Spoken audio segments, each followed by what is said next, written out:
The Minnesota Timberwolves just embarrassed the Oklahoma City Thunder in Game 3 of the Western Conference Finals. And we got to talk about what Oklahoma City needs to do to adjust to the Minnesota Timberwolves adjustments going into Game 4 so that Oklahoma City can come back with a 3-1 series lead. Before we do that, though, as always, I want to hear from y'all. So join the discussion. Jump in the comments below. Give me your thoughts. And if you're new to the channel, make sure you hit that like and hit that subscribe button. But the Minnesota Timberwolves absolutely manhandled the Oklahoma City Thunder. You can use whatever word you want there for manhandled. It was a straight ass kicking. But the Minnesota Timberwolves won that game 143-101. And when you look at this game from start to finish, this is kind of how it felt like the game was going to end for the Thunder. When you watch that first quarter, it came out feeling like the Thunder were flat. The Thunder could not get to their spots. They could not get the shots they wanted. And, being on the road, you kind of somewhat expected the Minnesota Timberwolves to play a lot better. You expected something similar to this to happen. Maybe not a 42-point blowout, but you expected Oklahoma City to potentially lose one of these games in Minnesota to a game similar like this, where the Minnesota Timberwolves were going to shoot 57% from the field, 50% from three. They did out-rebound Oklahoma 50-31.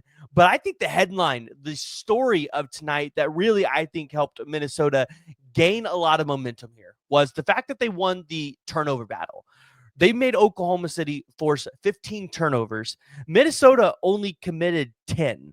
And this is a Minnesota team that they struggle with turning the ball over. And if you remember when we talked about the series before it started, one of the keys that I gave to Oklahoma City in this series to beat the Minnesota Timberwolves was creating turnovers. Minnesota does not hold on to the ball well. And if you can get them into a high turnover game, going up almost into the upwards of 20 plus turnovers, Oklahoma City probably had a chance to win this series in 4 or 5 games. Now, I picked this series in 6.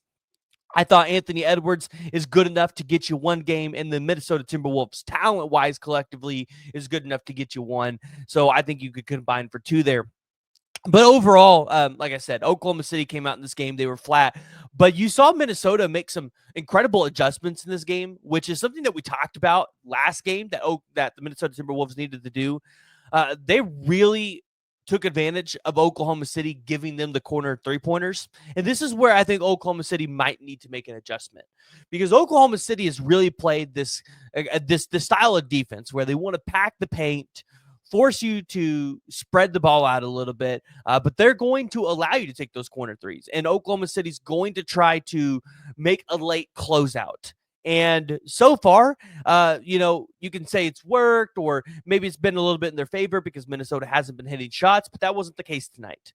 And I do think, as the series goes along, Minnesota's not going to hit all the shots like they did tonight, but there is this aspect of Minnesota's probably going to be somewhere in the middle, right? Minnesota's probably going to be a 42 to 45% three-point shooting team. Maybe 40 to 45 if you want to be a little bit more generous.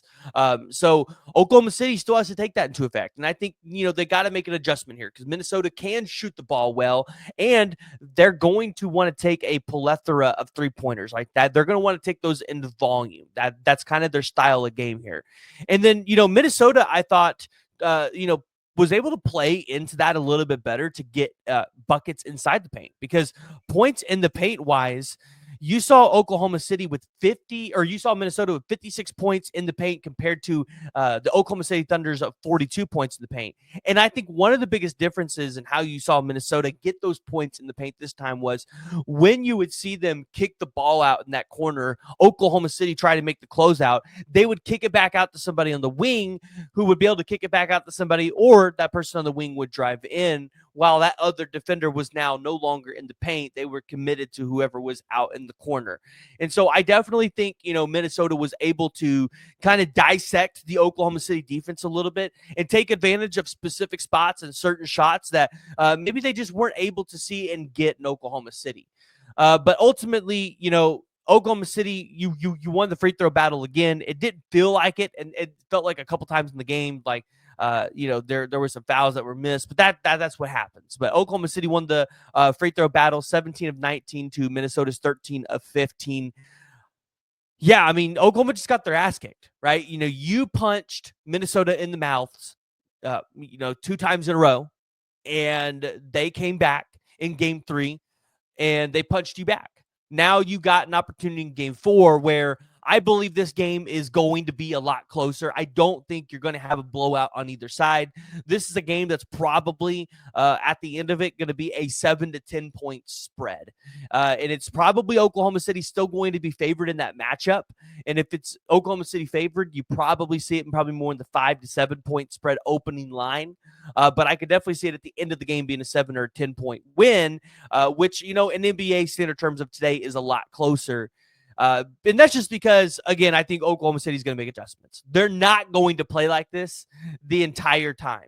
They only shot 40% from the field and 31% from 3, which is actually crazy to say because three-pointer wise, this wasn't Oklahoma City's best game of the series, but it's definitely one of their better games of the playoffs. In that first, or in one of the games, Oklahoma City shot 27%. I can't remember if that was game 1. I think it was game 2. They shot 27%. I think in game 1 they shot 52% from 3.